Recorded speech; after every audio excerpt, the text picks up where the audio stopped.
ہے تو ہے بھائی، اس نے پیدا کیا، ہم لائف کو انجوائے کریں. ہم اس میں اقرار کرتے ہیں لا الہ الا اللہ، اس کے سوا کوئی معبود نہیں، یعنی وہ تو معبود ہے. معبود کسے کہتے ہیں؟ جس کی غلامی اختیار کی جائے گی. ہم نے مان لیا کہ وہ ہے، تو اب اسی سے پوچھ کے زندگی گزارنی ہے. ساری باتیں کس کی فالو کرنی ہے؟ غلام کی اپنی کوئی مرضی نہیں ہوتی. وما خلقت الجن والانس الا ليعبدون، میں نے پیدا کیا اپنی غلامی کے لیے، ہر کام مجھ سے پوچھ کے کرنا ہے. ایک طرف آپ وکیلوں کو بلاتے ہو، یار میں یہ، یہاں زیادہ تر ٹھیکیدار لوگ ہی ہیں نا کنسٹرکشن کرنے والے، یار میں تھوڑا سا یہ گیلری بڑھانا چاہتا ہوں، لیگل ہے کہ انلیگل ہے؟ پوچھ رہے ہوتے ہیں کہ نہیں ہوتے؟ ویسے تو پاکستان میں پوچھنے کی بالکل بھی ضرورت نہیں ہے، لیکن پھر بھی احتیاطاً کیا کرتے ہیں، بعض بار پوچھ لیتے ہیں لوگ، یار میں یہ کام کرنے جا رہا ہوں، یہ لیگل ہے کہ انلیگل ہے؟ یار میں نے یہ کرنا ہے، یہ لیگل ہے کہ انلیگل ہے؟ چرسی پوچھ رہے ہوتے ہیں کہ یار میں یہاں سٹا پی سکتا ہوں یا کھلے عام بیٹھ کے، یا مجھے پائپ میں برساتی نالے میں لیگل ہے پاکستان میں؟ میں نے دیکھا ہے برساتی نالے میں آج کل، پہلے تو سیلابی ریلے آیا کرتے تھے، اب وہ ریلے کہیں اور سے جا رہے ہوتے ہیں. نالوں کے اندر کون بیٹھا ہوتا ہے؟ میں ولاگ بھی بناتا ہوں نا، تو میں نے کچھ دن پہلے چرسی دیکھے بیٹھے ہوئے، میرے خیال ہوا ولاگ بنا کے ڈالوں، بتاؤں کہ ہمارے حکمران کیا کر رہے ہیں، لیکن میں نے اس لیے نہیں ڈالا کہ سارے چرسی پہنچ جائیں گے. اچھا یہ بہترین لوکیشن مفتی صاحب نے بتائی ہے یار، ہمیں تو پتہ ہی نہیں تھا یہاں سب کا اجتماع ہوتا ہے، تو جو ہے نا اس لیے میں نے نہیں بنایا پھر وہ. خیر، تو ہم نے کیا اقرار کیا کہ وہ معبود بھی ہے، اس کی عبادت کی جائے گی. عبادت کا مطلب صرف نماز روزہ نہیں ہے، ہر بات میں پہلے پرمیشن کس سے لینی ہے؟ اللہ سے. تو میرے بھائی قرآن سے پتا چلتا ہے کہ جو لا الہ الا اللہ کا زبان اور دل سے اور عمل سے اقرار کرتا ہے، یعنی پریکٹیکلی اپنے آپ کو خدا کے حوالے کرتا ہے، وہ ہے کامیاب. اور جو اپنے آپ کو خدا کے حوالے کرنے کے لیے تیار نہیں ہے، میرے بھائی وہ کرونا کی 10 ویکسینیں لگا لے، ٹھیک ہے نا، 90 سال زندگی گزار لے، اللہ کہتا ہے انما تکونوا یدرککم الموت، چاہے تم چاند پہ بھی پہنچ گئے نا، آنا کہاں ہے؟ قبرستان میں. یہاں سے تو قبرستان ویسے بھی بہت قریب ہے. آنا کہاں ہے تم نے؟ میرے پاس آنا ہے، چھوڑوں گا نہیں میں تمہیں. اور تم جو یہ کہتے ہو، پھر کچھ کلمے کے لوازمات ہیں جو قرآن نے بیان کیے. ہم کہتے ہیں اے اللہ ہم تو مر کے ختم ہو جاتے ہیں، تو تیرے پاس آئیں گے کب؟ اللہ نے کہا جو خدا پانی کے قطرے میں جان ڈال کے انسان بنا سکتا ہے، وہ انسان کو دوبارہ بھی پیدا کر سکتا ہے. سورہ یاسین کا آخری رکوع پڑھیں. رسول اللہ صلی اللہ علیہ وسلم اللہ کے سفیر تھے، پیغمبر تھے. آپ نے بتایا کہ میں نہیں کہتا، اللہ کہتا ہے کہ تم مرنے کے بعد دوبارہ زندہ ہو کے خدا کے سامنے کھڑے ہوگے. مشرکین نے مذاق اڑایا. ایک مشرک نے کیا کیا، ایک پرانے قبرستان گیا اور سڑی ہوئی بوسیدہ ہڈی، صدیوں پرانی بھربھری ہڈی، وہ نبی کے پاس لے کر آیا اور کہنے لگا من یحیی العظام وہی رمیم، بھلا جب یہ ہڈیاں سڑ جائیں گی تو ان کو کون زندہ کرے گا؟ یہ زندہ ہوگی، مذاق اڑانے کے لیے نا، یہ آپ اس کو خدا دوبارہ انسان بنائے گا. وہ اعتراض کر رہا تھا نبی پر، مگر نبی نے جواب نہیں دیا. کیوں؟ نبی کا کام ہے اللہ کا پیغام پہنچانا. نبی نے یہ تھوڑی کہا تھا میں زندہ کروں گا. نبی خاموش ہو گئے. بھائی جس پہ اعتراض تو اللہ پہ بنتا ہے، مجھ پہ تو بنتا ہی نہیں ہے. تو اللہ نے سورہ یاسین کا آخری رکوع نازل کیا. اس میں کیا حکم دیا؟ اولم یر الانسان انا خلقناہ من نطفہ، کیا انسان دیکھتا نہیں ہے ہم نے پانی کے قطرے سے پیدا کیا اس کو. ذرا اس کو چاہیے وہ پانی کا قطرہ نبی کے پاس لے کر آئے اور کہے کہ اس قطرے کو کون انسان بنا سکتا ہے. تو نبی کیا کہیں گے؟ تو بھی اسی سے بنائے اور ساری دنیا اسی سے بن رہی. یہ قطرہ ہے جو ماں کے رحم میں جب ماں روٹی کھاتی ہے، اسی روٹی سے اس قطرے میں آنکھ بھی بنتی ہے، ناک بھی بنتی ہے، دل بھی بنتا ہے، دماغ بھی بنتا ہے، جگر بھی بنتا ہے، پورا جسم تیار ہوتا ہے.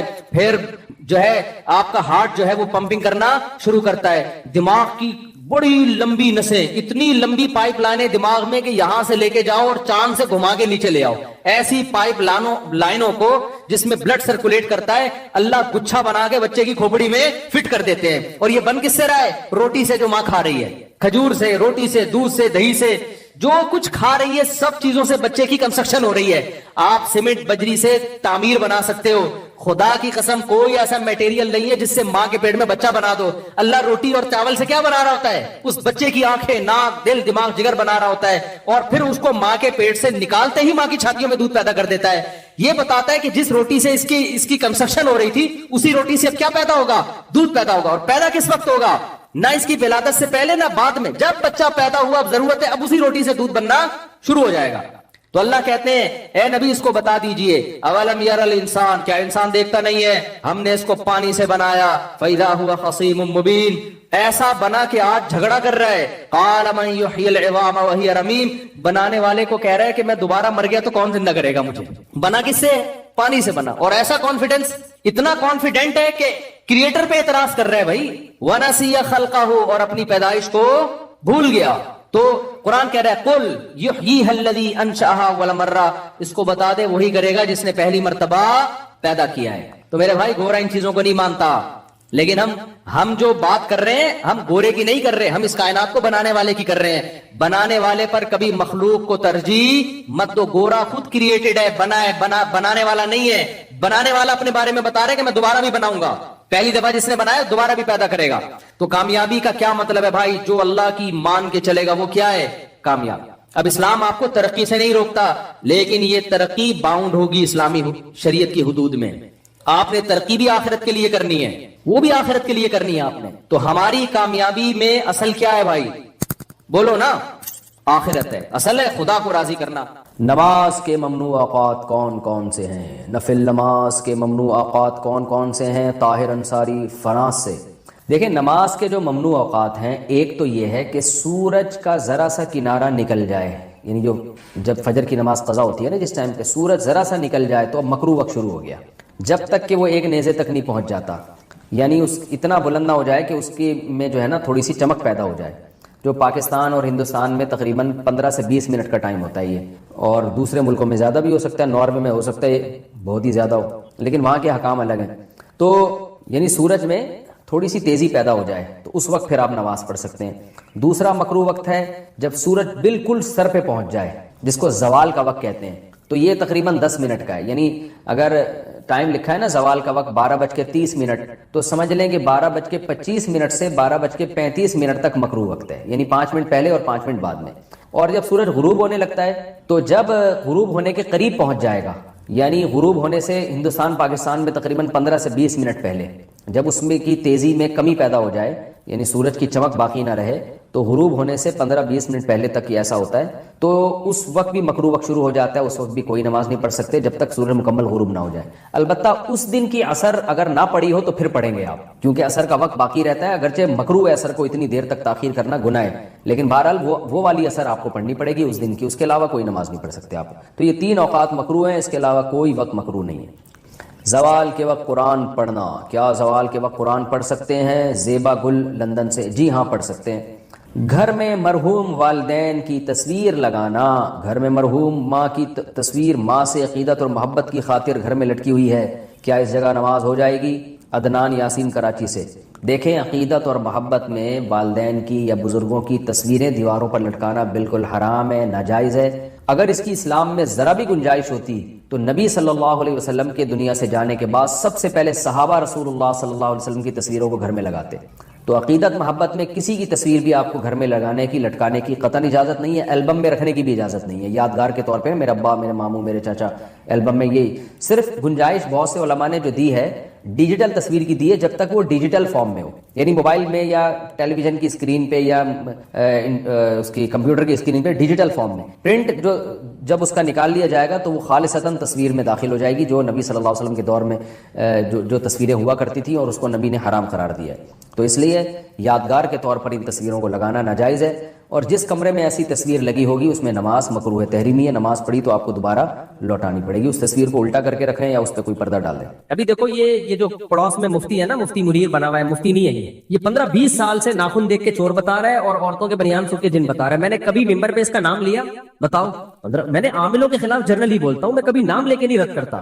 اس کو کچھ مسئلہ ہو گیا ہے, اس کے سافٹ ویئر اپڈیٹ کرنے کی ضرورت ہے. ہر بیان میں مجھے واجب القتل قرار دے رہی ہے. آج جمعے کے بیان میں پھر اس نے بیان کیا ہے کہ مفتی طارق مسعود واجب القتل ہے. اس کو تکلیف کس بات کی ہے؟ میں نام اس لیے لے رہا ہوں کہ بہت زیادہ ہر جمعے کے بیان میں اس کا ٹاپک ہی یہی ہے. تو اس کو تکلیف کس بات کی ہے؟ میں نے اس کے بارے میں, اور میں نے بھی بولا جب اس نے میرے خلاف بولنا شروع کیا واجب القتل واجب القتل. پہلی بات تو کہ جو بھی کسی کو واجب القتل کہہ رہا ہے نا, جو بھی مذہبی اسکالر, اس کو بولو خود جا کے قتل کرو, خود جاؤ. اپنے مریدوں کو بے وقوف بنانے کی کوشش مت کرو. جیل کی سلاخیں وہ کاٹتے ہیں, پھانسیوں کے پھندوں پہ وہ لٹکتے ہیں, اور ہیرو تم بن جاتے ہو. تم صرف جنازہ پڑھانے آؤ گے ہیرو بننے کے لیے. تو یہ کام جو بھی جب آئندہ جمعے کی تقریر میں بولے نا واجب القتل ہے گستاخ, تو بولو سر آپ جس کو گستاخ سمجھتے ہیں نا وہ ادھر ہی قریب میں رہتا ہے, آپ کائنڈلی یہ ہمت کریں جا کے, پھر ہم آپ کا جنازہ پڑھائیں گے. اگر حکومت نے آپ کو پھانسی پہ لٹکا دیا یا مفتی صاحب کے گارڈوں نے آپ کو مقابلے میں شہید کر دیا تو مفتی صاحب کے جنازے میں ہم نہیں آئیں گے لیکن ہم آپ کا جنازہ پڑھائیں گے, آپ شہادت کے مرتبے پہ پہنچو گے تو سر یہ کام آپ کریں. یہ تو اس کا اصل جواب ہو گیا کہ جمعے میں نا جب بھی آئندہ دوبارہ وہ بولے نا گستاخ واجب القتل ہے تو آپ کھڑے ہو جائیں, آپ بولے سر یہ کام آپ کریں, یہ پسٹل ہم آپ کو دیتے ہیں. یہ جو صحرا ہے نا یہ آپ اپنے یہ کریں, اپنے مریدوں کو بیوقوف بنانے کے, یہ اپنے مریدوں سے یہ کام کرواتے ہیں, ان کو جیلیں ہوتی ہیں, گارڈ بعض دفعہ ان کو الٹا جواب میں مار دیتے ہیں اور یہ ہیرو بن جاتے ہیں. تو پہلی بات تو یہ. دوسری بات یہ کہ جب اس نے میرے خلاف بولنا شروع کیا تو پھر میں نے اس کو ایکسپوز کیا کہ اس کو تکلیف اس بات کی ہے کہ میں عاملوں کے خلاف بولتا ہوں اور مجھے اس کے بارے میں مستند جگہوں سے پتا چلا ہے کہ یہ خواتین کے بنیان سونگتا ہے. تو اب اس کو چڑھو رہی ہے اسی جملے سے بنیان بنیان بنیان. تو اس کا حل یہ کہ آپ بنیان سونگنا چھوڑ دیں. آپ کی عزت اس میں نہیں ہے کہ آپ میرے خلاف باتیں کرنا شروع کریں, آپ کی عزت اس میں ہے کہ بنیان سونگنے والا کام بولو چھوڑ دیں. لیکن غیرت ہوگی تو یہ کام چھوڑے گا. ان کا دھندا بنیان سے چلتا ہے. تو وہ بھی بے غیرت ہے جو اپنی بیویوں کے بنیان ان لوگوں کو لا کے یا عورتوں کے بنیان سنگھاتے ہیں یا اپنے بنیان سنگھاتے ہیں, اور جو سونگتا ہے اس کا تو امیون سسٹم بہت ہی بوسٹ کیا ہوا ہے, تو ان کو تکلیف اس بات کی ہے. تو اس لیے میں اس کو کہہ رہا ہوں کہ شرافت سے باز آ جا, ورنہ سافٹ ویئر اپڈیٹ کرنا ہمیں بھی آتے ہیں, ٹھیک ہے نا. اور اصل بات یہ کہ بنیان چھوڑ دے تو, جب تو بنیان سونگنے چھوڑ دے گا تو ہم بولنا بھی چھوڑ دیں گے. اور تو ہم تو بول رہے ہیں تیری وجہ سے, دفاع میں بول رہے ہیں, ورنہ بنیان سونگنے والے تو ہزاروں پڑے ہوئے. ہم نے کبھی بولا کسی کا نام لے کے کسی کے خلاف, یہ مسئلہ. خیر اب کہاں ہم نکل لیے, آگے چلتے ہیں میرے بھائی. بس جلدی سے 5 منٹ میں یہ مکمل کرتا ہوں موضوع. تو اللہ نے فرمایا وَلَا تَقْتُلُوا النَّفْسَ الَّتِي حَرَّمَ اللَّهُ إِلَّا بِالْحَقِّ, کسی انسانی جان کو قتل مت کرو. وَمَنْ قُتِلَ مَظْلُومًا, اگر کسی نے تمہیں قتل کر دیا ہے یا تمہارے کسی ریلیٹو کو, تو خود سے یہ نہیں کہ قاتل کے بھائیوں کو قتل کر دیا, دشمنیاں بڑھا دی. فَقَدْ جَعَلْنَا لِوَلِيِّهِ سُلْطَانًا, تو ہم نے مقتول کے ولی کو قدرت دی ہے کہ وہ قاتل کو قتل کر سکتا ہے. فَلَا يُسْرِفْ فِي الْقَتْلِ, لہذا قتل میں حد سے تجاوز نہ کرے. کیا مطلب؟ قاتل کو صرف قتل کرنے کی اجازت ہے قصاصاً, چاہو تو دیت لو یا اس کو قتل کرو. قاتل کے علاوہ کسی اور طرف جانے کی اجازت نہیں. بعض علاقوں میں ایسا ہوتا ہے قاتل, آپ کے ابا کو کسی نے قتل کیا, آپ نے کہا قاتل مل گیا تو ٹھیک ہے اس کو مار دیں گے, وہ نہیں ملا تو اس کے بھائی کو مار دیں گے, وہ نہیں ملا تو اس کے چاچا, جو ملا اس کو مار دو. یہ بعض علاقوں میں ہوتا ہے, یہ ناجائز ہے بھائی. جو مجرم ہے صرف اس کو, مجرم کے علاوہ کسی اور کو قتل نہیں کیا جا سکتا. وہی وہ ہو گیا جون پور میں نا, ایک آدمی نے کہا جون پور بڑا زبردست ہے, انصاف ہوتا ہے, وہاں چلتا ہوں. گرو نے کہا نا, تو چیلے نے کہا کہ حضور وہاں نہ جائیں, انصاف اتنا ہوتا ہے افورڈ نہیں کر پائیں گے. اس نے کہا نہیں انصاف ہوتا ہے, سب کے ساتھ مساویانہ سلوک ہوتا ہے. تو اس ملک میں چلے گئے یہ, تو وہاں دیکھا کہ جلاد ایک موٹے آدمی کو پھانسی پہ لٹکا رہا ہے, اس کی گردن آ نہیں رہی تھی, گردن نہیں آ رہی تھی. اب یہ جو گرو تھا نا یہ باریک گردن والا تھا, تو جلاد نے بادشاہ کے کہا بادشاہ سلامت, جس کو قتل کی سزا سنائی گئی ہے اس کی گردن اتنی موٹی ہے پھندے میں نہیں آ رہی. تو بادشاہ نے کہا قریب میں جس کی آ رہی ہے اس کو لٹکا دے پھر, کیونکہ ہمارے یہاں انصاف سب برابر ہے, قاتل اور جو غیر قاتل سب کیا ہے برابر. قاتل کی نہیں آ رہی تو جس کی آ رہی ہے, تو گرو کی آ رہی تھی اس کو پکڑ کے لے جانے گے, وہ بھاگا اور توبہ کی کہ آئندہ اس کنٹری میں نہیں آؤں. تو بعض گاؤں میں دیہاتوں میں ایسا ہوتا ہے کہ اصل قاتل مل نہیں رہا, تو چلو اس کا جو ریلیٹو مل رہا ہے فی الحال اس کو مار دو. اس سے جو دشمنیاں اور جو لڑائیاں صدیوں تک نسلیں برباد ہو جاتی ہیں. میں گلگت کے ایک گاؤں میں گیا, ہمارے ایک دوست مجھ سے یہاں ملنے آئے, میری بڑی گپ شپ تھی ان سے. جب میں گیا تو انہوں نے مجھے بلایا کہ آپ آئیں, ایک پوائنٹ طے ہوا کہ وہاں تک آپ آ جائیں, یہاں تک میں آؤں گا, ملاقات ہوگی. میں نے کہا اکیلے آ رہے ہوں گے, دیکھا 50 بندے کلاشن کوفے لے کے ان کے ساتھ. ابے میں نے کہا کیا ہو رہا ہے بھائی, میں تو آپ سے ملاقات کے سلسلے میں حاضر ہوا ہوں, یہ مجھے اغوا کرنے آئے ہو, کیا کرنے آئے ہو؟ میں پہلے تو ڈر گیا. اچھا ان کی تھی بھی ماشاءاللہ 4 بیویاں, یہ موضوع سیٹ کے بعد ابھی معذرت چاہتا ہوں. تو 4 بیویوں کا فائدہ یہ ہوا کہ ان کے بیٹے پوتے داماد وہ سارے کلاشن بردار, پوتے وہ سارے وہ آئے ملنے کے لیے. میں اکیلا باریک سا, میں بیٹھا ہوں ان کے سامنے, وہ میرے سامنے. اس زیادہ کیمرے کا دور تھا نہیں اس وقت, 2000 میرا خیال ہے یہ 11 یا 12 کی بات ہوگی. تو میں نے کہا یہ سب کیا ہے؟ کہتے ہیں یار وہ ہماری دشمنی ہے, کیا کریں, اس کے بغیر ہم کہیں جا نہیں سکتے. میں نے کہا دشمنی کیوں کہہ رہے ہیں؟ ہمارے باپ نے فلانے کے چاچے کو مارا تھا, تو اس کے پھپھے نے ہمارے نانے کو مار دیا, تو ہمارے نانے نے اس کی پھپھو کو مار دیا, تو اس کے پھپھو نے اس کے دادا کو مار دیا, تو اس کے دادا نے اس کے بھتیجے کو مار دیا. تو کہہ رہے ہم لوگ کے سسٹم یہ ہے کہ جو ملے مار دو. تو میں نے کہا آپ نے بھی کوئی مارا؟ کہہ رہے میں نے تو نہیں مارا, میرے فلاں نے مارا تھا, تو وہ تو مل نہیں رہا, پتہ نہیں کہاں دبئی بھاگ گیا, کہاں بھاگ گیا, تو اب میں نے مارا نہیں ہے لیکن ماریں گے مجھے. یہ میں کہا یار عجیب ڈرامہ چل رہا ہے یار. کہہ رہے چل ہی رہا ہے مارکیٹ میں, تو زندگی ہے یار, یہ ہر وقت فلاش 50-60. کہتے ہم تو جہاں چائے پینے بھی جاتا ہوں, کہہ رہے 50 آدمی میرے ساتھ ہوتے ہیں. میں نے کہا ایسا تو نہیں ہوتا کہ اب آپ نہیں ملیں گے تو مجھے مار دیں گے, کہ آپ کا چاچا نہیں مل رہا تو آپ کا جو وہ مجھے مینٹور کہتے تھے, اپنا مرشد کہتے تھے, تو آپ کا مرشد ملا اس کو مار دو. پھر میں نے ان کو واقعہ سنایا. ایک آدمی KPK کے کسی گاؤں میں گیا, وہ قبائلی علاقوں میں نا, کراچی والا گیا. تو وہ کراچی والا بیچارہ وہ کے پی کے وہ بڑا غیرت مند تھا, اس نے کہا چلو ہم تمہیں سیر کراتے ہیں. کسی گاؤں کا واقعہ ہے, کے پی کے میں ایسا ہوتا نہیں ہے, کسی علاقے کا واقعہ ہے. تو وہ اس نے کہا ہم چلو کراچی والے کو کہا تمہیں سیر کراتے ہیں. تو جانا ادھر تھا, بڑے لمبے راستے سے اس کو لے کے جا رہا ہے. کراچی والے نے بولا بھائی یہاں جانا تو گھما کے کیوں لے کے جا رہا ہے؟ اس نے کہا ہو ادھر ہمارا دشمن بیٹھا ہے, وہ فائر کرے گا. کراچی والا ڈر گیا کہ بھائی یہ تو مسئلہ خراب ہے یہاں پہ نا. تو اس نے جب دیکھا نا کراچی والا ڈر رہا ہے, اس نے کہا خو ڈرو نہیں, وہ ہمارا ایک مہمان مارے گا, ہم اس کے 10 مہمان ماریں گے, ڈرنے کی ضرورت. اب بتاؤ اس سے ڈر کم ہوگا یا بڑھے گا؟ وہ تو اور ڈر گیا بھائی. ابے ادھر تو مہمان چل رہے ہیں, وہ تمہارا ایک مہمان, ہم اس کے 10 مہمان. تو جب وہ 50 کلاشن کو برداروں کے ساتھ آئے نا اور کہا کہ اس طرح سے مارا جاتا ہے, میں نے کہا بھائی میرا کیا ہوگا. ایسا تھا وہ بولے یار یہ مفتی کو ہی اڑا دو, فی الحال یہ نہیں مل رہا. تو خیر اتنا بھی نہیں ہوتا. اچھا ایک بات ہے, ان علاقوں میں علماء کی بڑی قدر ہے, اور صرف علماء کی وجہ سے امن قائم ہے, صرف علماء کی وجہ سے. اگر علماء نہ ہوتے نا تو کٹ کے ختم ہو. وہ آتے آخر میں مولوی کے پاس ہی ہے کہ مولوی کا جو فیصلہ ہوگا وہ مانیں گے. مذہب کی بڑی عزت ہے, یہ بھی ایک پازیٹو چیز ہے. لیکن بھائی مذہب کو پورا فالو کرو. اللہ قرآن میں کہہ رہا ہے کہ قاتل کے علاوہ کسی سے دست درازی کی تمہیں اجازت نہیں ہے. بس ایک دو آیتیں پڑھ لیتا ہوں میں. آگے اللہ نے فرمایا وَلَا تَقْرَبُوا مَالَ الْيَتِيمِ, یتیم کے مال کے قریبی مت پھٹکو. باپ کا انتقال ہو گیا اور تمہاری چھوٹے بھائی ہیں, چھوٹی بہنیں ہیں, ان کا مال مت کھاؤ. نہ چاچا کھائے, نہ ماموں کھائے, نہ باپ کھائے, نہ بڑا بھائی کھائے. اس کے مال کی حفاظت کرو. فرمایا وَأَوْفُوا بِالْعَهْدِ, معاہدوں کی پابندی کرو. جس انسان سے بھی کوئی ایگریمنٹ ہوتا ہے اس کی پابندی کرو, کیونکہ ان العہد کان مسئولا, ایگریمنٹ کے بارے میں صرف گورنمنٹ نہیں پوچھتی, آخرت میں کون پوچھے گا؟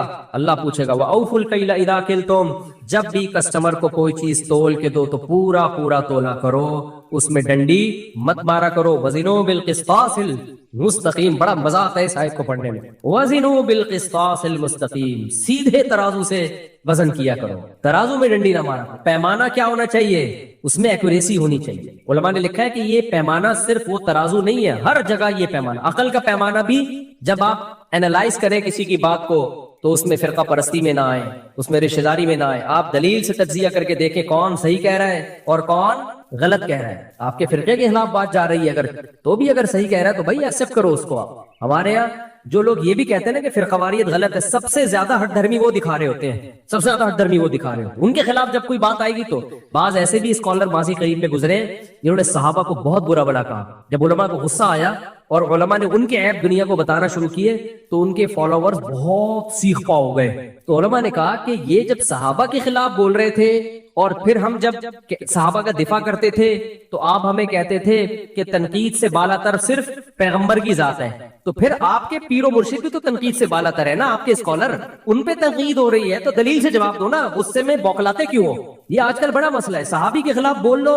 نہیں علماء کو غصہ نہیں آئے, چپ چاپ سنتے رہے. لیکن جب آپ کے کسی لیڈر کے خلاف بولو ایک دم غصہ لال پیلے. بھائی تنقید کے سے بالا تر بالفرض اگر صحابہ نہیں ہے تو آپ کا جو اسکالر ہے یا جو آپ جس کو فالو کرتے ہیں وہ بھی تو تنقید سے بالا تر نہیں ہے نا, اس پہ بھی تو تنقید ہو سکتی ہے نا.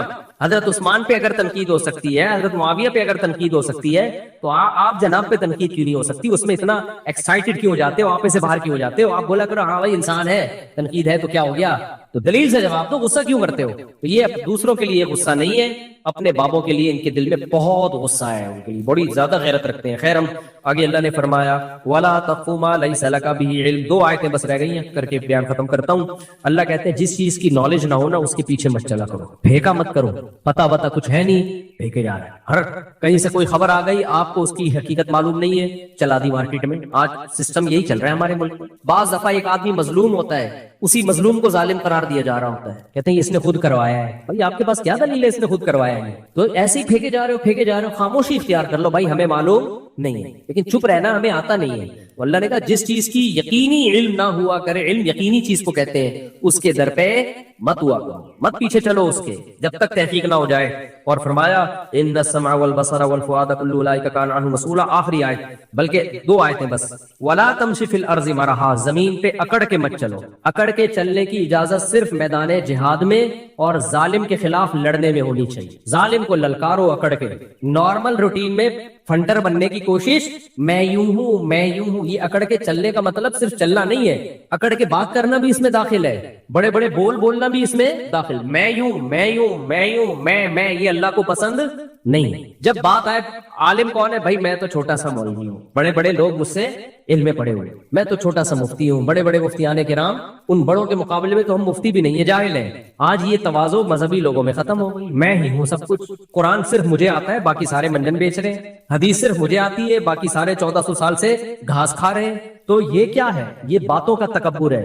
ایک ہے چال میں تکبر, جو صاحب علم ہے اس کی باتوں میں تکبر ہوتا ہے, جو جسم اور صحت والا ہے اس کی چال میں تکبر آ جاتا ہے. تو اللہ کہتے ہیں زمین پہ تکبر سے مت چلو. ہاں جاہل باطل کا مقابلہ ہو رہا ہے. جیسے میدان جہاد میں ایک صحابی آئے, سر پہ پٹی باندھی اور ایسے اکڑ کے چلے, کہنے لگے حل میں مبارز کوئی ہے مقابلہ کرنے والا؟ تو نبی نے کیا فرمایا, اللہ کو یہ چال بالکل پسند نہیں ہے سوائے اس موقع پہ. اس موقع پہ اللہ کو یہی چال پسند ہے. اللہ کے دشمنوں کو للکار رہے ہو, اس میں یہ نہیں کہ فقیر آپ کی خدمت میں حاضر ہوا ہے مارکوٹائی کے سلسلے میں, وہاں یہ اسٹائل ہی ہونا چاہیے. آگے اللہ تعالیٰ فرماتے ہیں اسی لیے جو اپنے ملی نغمے ہوتے ہیں نا, جس میں اپنا امیج باطل کے سامنے دکھایا جا رہا ہوتا ہے, ہمارے پاس یہ میزائل ہے, ہمارے پاس وہ اسلام دشمنوں کو یا دشمن ممالک کو دکھایا جا رہا ہوتا ہے, اس پہ بھی لوگوں نے نیچے نیگیٹو کمنٹس لکھے ہوتے ہیں, ابے تمہارے پاس صرف باتیں ہی ہیں, کر کچھ نہیں سکتے. یہ موقع تانے دینے کا نہیں. دشمن کے مقابلے میں آپ بتاؤ ہم بہت طاقتور ہیں, سمجھ رہے ہو, ہم بہت پاورفل ہیں. دشمن کو خوش ہونے کا موقع مت دو. اور حدیث میں دعا ہے لا تشمت بی الاعداء, اے اللہ میرے مقابلے میں میرے دشمنوں کو خوش نہیں کرنا. تو ہم اپنے ملک کے دشمنوں کو اپنی کمزوریاں بیان کر کے کیوں خوش کریں بھائی؟ آپس کے پھڈے آپس میں حل کرو. اب کوئی ہمارا دشمن ملک ہے, وہ اگر کوئی نیوز ہمارے خلاف چلاتا ہے اس کو مت پھیلاؤ, اس کو بولو تمہاری ایسی کی تیسی. صحیح ہے نا؟ تو کون ہے بھائی؟ سیدنا معاویہ کا اختلاف ہوا نا حضرت علی سے, تو روم کے بادشاہ نے اس سے فائدہ اٹھانے کی کوشش کی, تو حضرت معاویہ نے ایسی دھمکی لگائی اس کو کہ ہمارا آپس کا مسئلہ ہے بھائی یہ, اور مجھے پورے الفاظ یاد نہیں, اس کا مفہوم یاد ہے کہ جب علی رضی اللہ عنہ تیرے مقابلے میں آئیں گے تو سب سے پہلا سپاہی میں ہوں گا. ہم آپس کے پھڈوں میں یار ہم دوسرے دشمن ملکوں کو خوش کر رہے ہیں, وہ کہہ رہے ہیں یہ صحیح ہے بھائی, کرنے والا ہے ان کو کھا جاؤ. تو اس میں اپنے کنٹری پہ سمجھوتا نہیں کرنا چاہیے. آگے چلتے ہیں, بس یہ آخری آئے. اللہ نے سب کچھ کہہ کے آخر میں ایک بات بتائی کہ بھائی تکبر مت کرو. ذالک مما اوحا ربک من الحکمہ الیک ربک من الحکمہ, کہ یہ حکمت کی باتیں ہیں. وقضا ربک الا تعبدوا سے اللہ نے شروع کی اور یہاں تک فرمائے سب حکمت کی باتیں ہیں. آخری جو کلام کو ختم کیا, لا تجعل مع اللہ الہا آخر, اللہ کے ساتھ کسی کو شریک مت کرنا. توحید سے اللہ نے اس رکوع کو شروع کیا اور ختم بھی کس پہ؟ توحید پہ. اس کا 2 دفعہ حکم دیا, کیونکہ ساری نیکیوں پہ پانی پھر جائے گا اگر شرک کر کے آئے. بعض لوگ ماں باپ کے ساتھ بڑے اچھے, سخاوت بہت زیادہ, بہت اللہ اللہ, کبھی یتیم کا مال نہیں کھایا انہوں نے, وہ بہت پیارے, پولائٹ, میٹھے, نبی کی محبت بھی بہت, لیکن یا اللہ کے ساتھ یا رسول اللہ مدد کے نعرے بھی لگاتے ہیں. اس لیے اللہ نے کہہ دیا اگر شرک کر لیا فَتُلْقَى فِي جَهَنَّمَ مَلُومًا مَدْحُورًا, دھتکار کے ملامت زدہ بنا کے تجھے جہنم میں پھینکوں گا میں, ساری تیری نیکیوں کو برباد کروں گا. میرے ساتھ کسی کو شریک کیا, اللہ غیرت والا ہے, وہ شرکت برداشت نہیں کرتا. چاہے ماتھے پہ اتنے موٹے موٹے سجدوں کے محراب ہو, ساری زندگی عبادت میں گزری ہو, ماں باپ کی خدمت میں گزری ہو, سخاوت کے دریا ہو, اللہ کی یاد میں روتے رہتے ہو, اللہ کہتے ہیں میرے ساتھ کسی اور کو یا مدد کہہ دیا نا, مدد کے نعرہ لگا دیا, عبادت کر لی, معبود بنا دیا, زبان سے نہیں عمل سے بتا دیا کہ میں اس کو بھی معبود سمجھتا ہوں, شرک کیا, اللہ کہتے ہیں اٹھا کے سب نیکیاں برباد کر کے جہنم کا ایندھن بنا دوں گا, میں نہیں چھوڑوں گا. اس لیے شرک بہت ہی غلیظ اور بری چیز ہے. اللہ ہم سب کو بچائے. وقت کافی ہو گیا, کل انشاءاللہ پھر سبحان اللہ و بحمدہ. میں نے اس کا سوال یہ تھا کہ شوہر نے 2 طلاقیں دی ہیں اور بیوی کہہ رہی ہے 3 طلاقیں دی ہیں, بیوی کے پاس کوئی گواہ نہیں ہے. اب گواہ نہیں ہے تو مفتی تو شوہر کی بات کوئی بولے گا بھائی گواہ نہیں ہے, تو ایسے تو کوئی بھی عورت کہہ دے.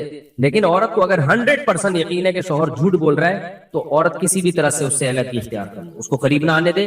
ایسی صورت میں کورٹ کا سہارا بھی لیا جا سکتا ہے. ایسی مجبوری میں یک طرفہ خلا لے لے, وہ کورٹ تو یک طرفہ خلا کہے گی, لیکن ہم یہ کہیں گے چونکہ 3 طلاقیں دی ہیں تو ویسے ہی حرام ہو گئی ہے وہ, تو کورٹ کا ایک ڈاکومنٹیشن کے لیے. لیکن جب عورت کو 100% یقین ہو, ڈرامے بازی نہ کر رہی ہے, سمجھتے عورت جھوٹ بول رہی ہے تو پھر تو اللہ کا عذاب آئے گا اس کے اوپر. اسی وجہ سے کیونکہ گواہ نہیں ہے نا, تو ہم مرد ہی کی بات کو لیں گے نا کہ بھئی تمہارے پاس گواہ تو نہیں.